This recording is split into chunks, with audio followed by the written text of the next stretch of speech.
আজকের মিশনটা একটু আলাদা। আজ মাঠে নামবে কোনো হিরো নয়, কোনো স্পেশাল ট্রুপ নয়, আজ নামবে পেহেলবানদের দল। হ্যাঁ বন্ধুরা, আমি কথা বলছি ৪৬টা বিশাল দেহী জায়ান্টদের নিয়ে, যাদের মনে কোনো লোভ নেই, শুধু আছে শত্রুপক্ষকে মাটিতে মিশিয়ে দেওয়ার অদম্য সাহস। তারা কেউ তাড়াহুড়ো করে না, তারা গর্জন করে না, কিন্তু তারা যেখান দিয়ে যায় সেখানকার দেয়াল কাঁপে। আজকের টার্গেট এক বিশাল টাউন হল ১০-এর বেস। তাদের চোখে মিশন ক্লিয়ার, ঢুকো আর ধ্বংস করো। প্রথমে ঢুকে তারা দারুণভাবে ফরমেশন নিয়ে এগিয়ে যেতে থাকে। তারা ঢুকেছে যেমন করে রাজারা ঢোকে। কিন্তু সামনে ছিল টেসলা, ইনফার্নো আর হিডেন ফাঁদে ভরা এক ভয়ঙ্কর বেস।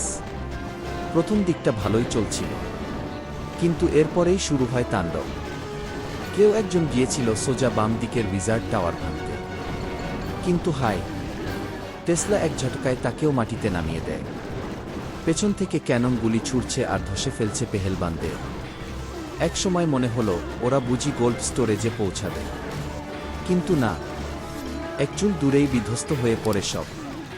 আর আমি দাঁড়িয়ে শুধু দেখছিলাম। ৪৬টা জায়ান্টের হার, একটা ব্যর্থ ভালোবাসার গল্পের মতো। কিন্তু শেষমেশ মাত্র ১৬% ড্যামেজ দিয়েই থেমে যেতে হলো। একটাও গোল্ড কয়েন নয়, এক ফোঁটাও এক্সিলিয়ার নয়, যেন এক বিশাল শূন্যতার যুদ্ধ। এটা ছিল পেহেলবানদের ট্র্যাজেডি, এক নিষ্ফল অভিযান।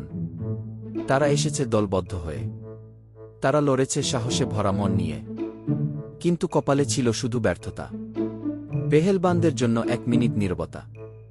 আর হ্যাঁ বন্ধুরা, যদি এই জায়ান্টদের মিছিল তোমাদের ভালো লাগে তাহলে ভিডিওতে একটা লাইক দিয়ে চ্যানেলটাকে সাবস্ক্রাইব করো, আর কমেন্টে জানাও তোমার মতামত।